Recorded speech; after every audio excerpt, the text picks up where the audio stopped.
Ce matin du samedi 25 mars, les jeunes du Conseil communal de la jeunesse avaient rendez-vous avec l'histoire.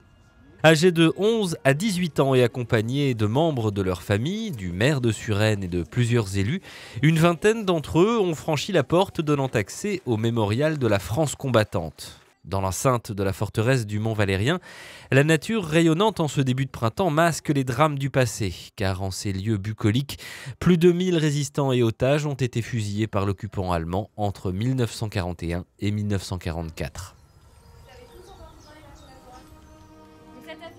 Éclairés par les explications d'une guide de l'Office national des anciens combattants et de Christian Dupuis, les jeunes du CCJ ont visité la petite exposition permanente qui situe le contexte de l'occupation allemande et de la répression mise en place. Parmi les documents exposés, quelques-unes des dernières lettres écrites par les condamnés, dont la lecture bouleversante plonge le visiteur dans l'horreur de l'époque. Le parcours du souvenir retrace les derniers moments des condamnés, dont certains ont été enfermés dans une chapelle désaffectée.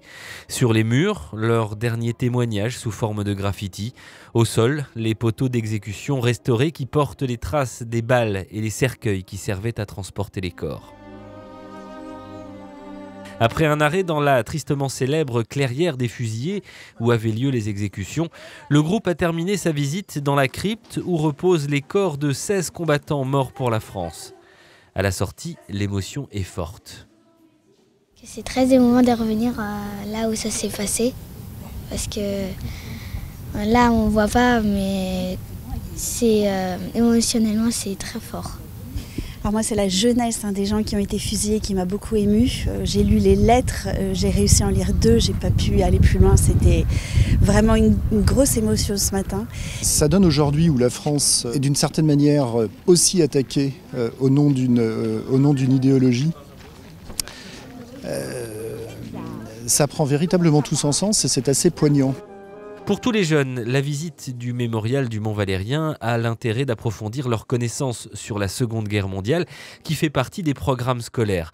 Mais contrairement à la lecture d'un simple livre, ici, l'histoire prend corps et ses acteurs cessent d'être anonymes.